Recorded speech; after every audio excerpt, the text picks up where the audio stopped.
I woke to a world where my body felt like stone and my mind felt like it was drowning. The hospital room was unnervingly quiet, so quiet that even the soft beeping of the heart monitor sounded like distant whispers from another life. My eyes barely opened, but I could sense the weight of the blanket, the stiffness in my fingers, the faint ache in my chest, all reminders that I was still alive. Then I heard voices, low and deliberate, cutting through the sterile air. My husband's voice. Calm, unhurried, almost pleasant, but beneath it, there was a chilling certainty that made my stomach twist. Beside him, a woman's voice, soft, composed, but dripping with satisfaction, laughed quietly as if my life were already over. They were talking about my funeral. I couldn't move, couldn't speak. My body refused to respond, yet my ears were wide awake, capturing every word. Once she's gone, the insurance money will come through, my husband whispered, as the other woman added, make sure it's done properly, no mistakes. My chest tightened, fear and disbelief colliding. I wanted to scream, to flail, to demand life back, but I was paralyzed, trapped in my own body while they planned my death. And then, like a beam of hope slicing through the darkness, the door opened. A nurse stepped in, her eyes scanning the room, pausing as they landed on me. I thought she hadn't noticed, but then she bent slightly, her expression changing from routine concern to sharp alertness. Her hand hovered near my monitor, then she leaned closer and softly whispered, "If you can hear me, blink." Every nerve in my body tensed. I forced a small, trembling flicker of my eyelid, and her face lit up just enough to show she understood. She had seen it. She knew I was awake. And in that split second, my heart swelled with a mix of terror, hope, and the tiniest spark of vengeance, because suddenly, I was no longer just a victim lying in a hospital bed. I was a witness to their plot, and now, with this quiet guardian watching over me, I might just survive to see them pay for it. The hospital room felt like a cage, every corner steeped in sterile white that seemed to mock my helplessness. The faint hum of the air conditioning and the rhythmic beep of the heart monitor were the only signs of life, yet they only made the voices around me sharper, more terrifying. My husband and his lover moved closer to the bedside, leaning in as if the patient lying there, me, was nothing more than a shadow, invisible and irrelevant. I could barely breathe, but I could hear every whispered word, every subtle chuckle, every carefully measured pause that betrayed their anticipation of my death. They spoke about the funeral arrangements, about who should be informed first, about the insurance payout, all in hushed tones, as though the walls themselves could not be trusted. I tried to shift my fingers, to make a sound, to even twitch an eyelid, but my body betrayed me, remaining heavy and unresponsive, a prisoner of my own flesh. And yet, every instinct screamed at me. I had to survive. The air in the room grew colder, thicker, as if the shadows themselves were gathering to witness the cruel conspiracy unfolding beside my bed. I sensed their arrogance, their belief that life had already abandoned me, that I was merely a name on a document, a number waiting to disappear. Then the nurse moved closer again, the click of her shoes soft against the floor, but somehow resolute, a quiet storm entering the space where only fear had lived. She paused, her eyes narrowing slightly as she studied the scene, and in that moment I felt something shift, not just hope, but an unseen force standing beside me, a silent shield against the betrayal that surrounded me. My heart thumped painfully, not from weakness, but from the sudden surge of awareness. I was awake, I was listening, and I was more alive than they could possibly imagine. Every breath I drew was a whisper of defiance, every small twitch of a finger a spark of rebellion, and though I couldn't yet speak, the realization hit me like lightning. I was no longer helpless, and nothing in that room could keep me silent forever. The words I heard next made my chest tighten as if it were being crushed by invisible hands. My husband leaned closer to his lover, speaking in a tone that was almost casual, yet every syllable dripped with cold calculation. "Once she's gone," he said, "the insurance payout will be mine. Everything will be taken care of." Her soft laugh, so calm and confident, slid into the room like a serpent. "It's so easy. No one suspects a thing." Just follow the doctor's orders, and we'll have everything we want." Each word felt like a dagger, stabbing not only at my chest, but at the very foundation of trust one had built over decades. I wanted to scream, to leap, to tear their faces with my fingernails, but my body refused to obey. I was trapped in a living tomb, hearing the betrayal in full detail. They discussed the exact timing of when to tell the nurse and how to manipulate the paperwork so no one would question it. I could hear the excitement in their voices, the thrill of plotting a death as if it were a game, and it made my stomach churn with fear, rage, and disbelief all at once. And yet, through the terror, one tiny, fragile hope remained. The nurse had been here before, watching, noticing. Perhaps she could sense my consciousness. Perhaps she would act before this horrifying plan succeeded. I concentrated on the faint twitch of my hand, willing it to move, willing the world to know I was listening. Their laughter and whispered confirmations of my demise filled the room, but underneath it all, a new fire began to rise in me, a slow, burning certainty that I would survive, that I would expose every deceit, that the life they assumed they could erase would fight back with every ounce of strength left in me. Even in my helpless state, I realized I had a weapon they could never see, the knowledge that I knew everything, that I was awake, and that I was ready. The nurse's presence in the room had always been routine, almost invisible, but now every step she took carried a weight that made the air crackle with tension. I could hear the soft tap of her shoes against the sterile floor, each sound amplified in my heightened awareness, each step closer to me like a heartbeat in the silence. She glanced at my husband and his lover, and for a brief instant, her expression shifted, a subtle narrowing of her eyes, a tightening of her jaw, as if she had noticed something deeply wrong. My ears captured every word, every small sound of her observation, and it was as if she alone knew the gravity of what was unfolding. She leaned closer to my bed, her gaze settling on my almost imperceptible movements, and whispered under her breath, "If she can hear me, blink once." My heart surged with a mix of terror and hope, and I forced a single flicker of my eyelid, a tiny, defiant signal that I was still here, still alive, and still aware. Her eyes widened ever so slightly, a spark of recognition and determination lighting them up, and she quickly adjusted my monitor, checked my vitals with an almost imperceptible urgency, and then stepped back just enough to conceal her concern from my husband and his lover. I could feel her silent calculation, the way she was piecing together the puzzle of their intentions, sensing danger where they assumed there was none.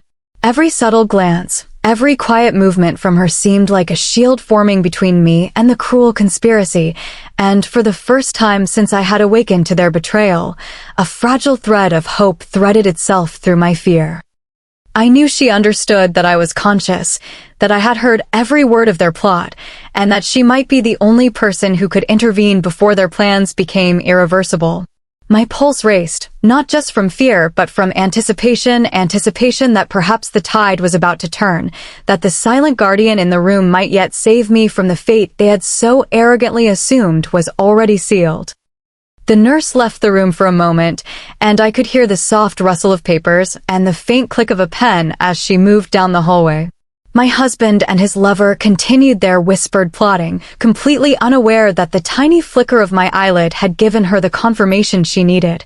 I was listening, I was awake, and nothing would remain hidden. I strained to hear her movements as she rifled through files, her soft murmurs carrying back to me like a secret signal. Then came the subtle gasp, almost inaudible but unmistakable, as if she had uncovered a piece of evidence so damning it threatened to unravel the entire plan. I could sense her heart pounding through the floorboards, through the walls, through the very air, as she discovered the altered insurance documents, the forged signatures, and the connection between my husband and his lover that confirmed everything I had feared. The thrill of betrayal in their conversation was now mirrored by the shock that danced across her face as she pieced it all together. Every instinct told her that action was needed, that someone had to stop them before my life was stolen under the guise of paperwork and deceit. Her movements became sharper, more deliberate. She whispered into the phone, her tone urgent yet controlled, arranging for backup, for intervention, for justice. And through it all, I lay in that hospital bed, paralyzed but fully aware, my mind absorbing every step she took, every calculated move, every strategy she silently devised to protect me. In that moment, terror and hope collided, fear of what might happen if she failed, and desperate hope that she would succeed. That the very same person who had been a quiet observer could now become the shield between me and the cruel fate my husband and his lover had so meticulously planned. I had no control over my body, but my mind was alive, racing with anticipation, clinging to the invisible thread that the nurse had now woven between her determination and my survival. The nurse's steps echoed down the sterile hallway as she hurried to the doctor's office, her mind racing faster than her feet. Every second counted, every delay could mean the difference between life and death.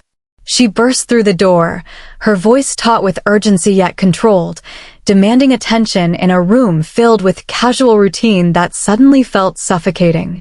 "Doctor, she's awake. She can hear everything," she said, her eyes locked on him, unwavering, the tiniest tremor of fear hiding behind a mask of professionalism.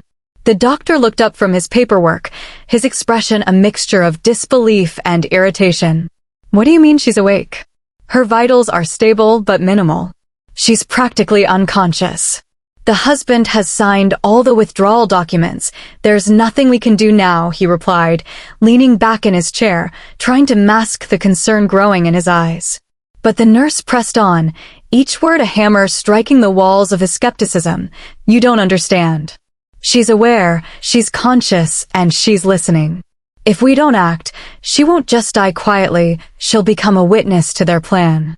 For a moment, silence fell. The gravity of her words hung in the air like a storm cloud. The doctor's pen wavered midair, his routine shattered by the reality of the conspiracy he had nearly ignored. I lay in my bed, barely moving, but my mind was alive, straining to catch every sound, every inflection, every hesitation. I could almost feel the tension in the air, like a live wire vibrating above my chest, charged with danger, with anticipation, with the fragile hope that someone, anyone, would step in before my life was stolen in silence. The nurse, refusing to back down, leaned closer to him, pointing at the files she had just examined. "Look at the beneficiary changes, the forged signatures. They are plotting to take her life under the guise of legality. We cannot allow this." And in that instant, I felt a shift, not in my body, which remained still, but in the currents around me. Someone finally understood the truth, someone had grasped the betrayal, and, for the first time, the invisible threads of my survival began to weave a fragile, powerful shield around me. The tension in the room was suffocating, thick enough to taste, as my husband and his lover leaned over the bed, still whispering with that casual cruelty, discussing every grim detail of my funeral like they were planning a party instead of the end of a life. I could barely breathe, each shallow gasp a silent scream trapped inside my chest, but then the nurse stepped forward, her presence commanding and impossible to ignore. She shut the door firmly behind her, the click of the latch echoing like a gunshot in the quiet space, and her eyes locked on my husband and his lover with a stare that froze them in place. Every word that followed seemed to hang in the air, heavy and unstoppable. "She is not dead, and she has heard every single word you just said." The room seemed to shrink, the walls pressing in as if reality itself had shifted. Their faces drained of color, eyes widening, breaths catching in chests that had never expected confrontation. My husband opened his mouth to speak, to deny, to lie, but the power in her voice stopped him mid-word, leaving only the pounding silence that screamed louder than any accusation. I felt a strange surge of strength as my chest rose with deeper breaths, though my body still refused to move fully. My mind was ablaze with awareness. I could sense the panic in their movements, the quick shuffle of feet, the involuntary glances, the shaky hands as they realized that their secret, their cruel plan, was exposed. And through it all, the nurse's calm, unwavering stance acted as a beacon, a signal that someone on my side had seen through the deception and was ready to act. That single sentence had shattered their confidence, flipped the room upside down, and ignited a spark in me, a spark of hope, a spark of vengeance, a spark that whispered, "I am still here, and I will not be silenced." In that moment, I knew the tide had turned, that the conspiracy would not succeed as planned, and that for the first time since I had regained consciousness, survival no longer felt impossible, it felt inevitable. The room erupted into silent chaos the moment the nurse's words hit, a shockwave that froze time for my husband and his lover. Their carefully constructed calm, the arrogance they had worn like armor, dissolved instantly, leaving only raw, exposed panic etched across their faces. His eyes darted around the room as if searching for an escape, his mouth opening and closing without forming coherent words, and every subtle movement betrayed the fear he tried so desperately to hide. She, the lover, stepped back, her hands trembling, her composure shattered, a soft gasp escaping her lips as though the air itself had turned to ice. I could feel the energy in the room shift, a heavy weight pressing down on the two of them while the nurse stood like an unyielding sentinel, unwavering and resolute. Every whispered excuse, every feeble attempt at justification crumbled in the presence of truth. I didn't mean. It was just. My husband stammered, but his words hung uselessly in the air, powerless to undo the exposure of their dark plan. My pulse raced, a strange mix of fear and exhilaration flooding through me, as I realized that their arrogance, the assumption that I was nothing more than a helpless body, was now their undoing. Even in my stillness, my mind was alive, every detail of their panic seared into memory, each reaction a confirmation of guilt and a prelude to justice. I could almost see the internal calculations running through their heads, the desperate, futile attempts to cover their betrayal, and the horror settling in as the realization sank. I had heard everything. I was awake, and the nurse, the quiet guardian I had come to trust, was fully aware, ready to act, unflinching in her determination to protect me. In that charged, suffocating moment, hope surged within me. I was no longer the victim of their scheme. I was a witness, a force waiting to reclaim my life from those who had tried to steal it, and the panic in the room was proof that the balance had finally. For the first time since regaining fragments of awareness, I felt the impossible, movement. A subtle tingle ran through my fingers, then my hands, then a faint surge in my arms as if life itself had been slowly returning to a frozen vessel. My chest rose and fell with more intention, my lungs pulling in breaths that were mine to command, and a voice long silenced fought its way to my throat. Why did you do this to me?" I croaked, the words raw and trembling, but powerful enough to fill the room with their weight. My husband's face paled to a sickly shade, his mouth opening and closing as though the sound of his own guilt had paralyzed him, while the lover stumbled backward, eyes wide with horror and disbelief. The nurse moved closer, her presence a shield between me and the chaos of betrayal, her hand lightly resting near mine, silently urging me, guiding me, grounding me. Each blink, each minute flicker of my eyelids, each shallow breath became a declaration. I was awake, alive, and no longer invisible. The energy in the room shifted palpably. The arrogance and confidence of my betrayers were replaced with dread, panic, and a creeping realization that their plot had been undone by the very person they had assumed powerless. My mind raced with clarity and fury, analyzing, remembering, and plotting, while my body slowly began to respond to the silent commands I sent it. Even in its frailty, I was reclaiming control, each heartbeat a drum of defiance, each trembling gesture a spark of resistance. For the first time, I felt the terrifying thrill of survival raw, unbroken, unyielding, and I understood that the betrayal I had endured, the plotting I had overheard, had awakened a strength I didn't know I possessed. The room, once a theater of conspiracy, now vibrated with the undeniable truth. I was here. I had survived. And I was ready to confront everything that had been planned for me. The moment had arrived when the carefully constructed veil of deceit began to unravel completely. The nurse, unwavering and resolute, reached for her phone and pressed the speed dial with calm precision, her every movement deliberate enough to expose the threat while keeping me protected. Within moments, hospital security and administration staff began converging on the room, their presence a silent, growing storm ready to confront the betrayal that had been meticulously planned against me. My husband's eyes darted frantically, trying to calculate an escape, while his lover's lips trembled as she realized that all their whispers, all their plotting, were now painfully exposed. The documents the nurse held, proof of forged signatures, altered beneficiaries, and the undeniable connection between the two conspirators, were laid out before the authorities, each page a dagger cutting through their arrogance. I could feel my chest swell, a mix of relief and vindication flooding through me, even though my body still trembled with weakness. The security team's voices were firm but controlled as they instructed my husband and his lover to step back, their confidence shattered and replaced with the horror of being caught in their own web of lies. I watched them, powerless physically but fully aware mentally, as their carefully planned crime collapsed around them, leaving only raw exposure and impending consequences. The nurse remained by my side, a steady presence anchoring me, her hand brushing lightly against mine, as if to reassure me that I was no longer alone in this fight for survival. Every heartbeat, every shallow breath, carried with it the weight of justice being served, the balance restored, and the terrifying truth of betrayal finally confronted.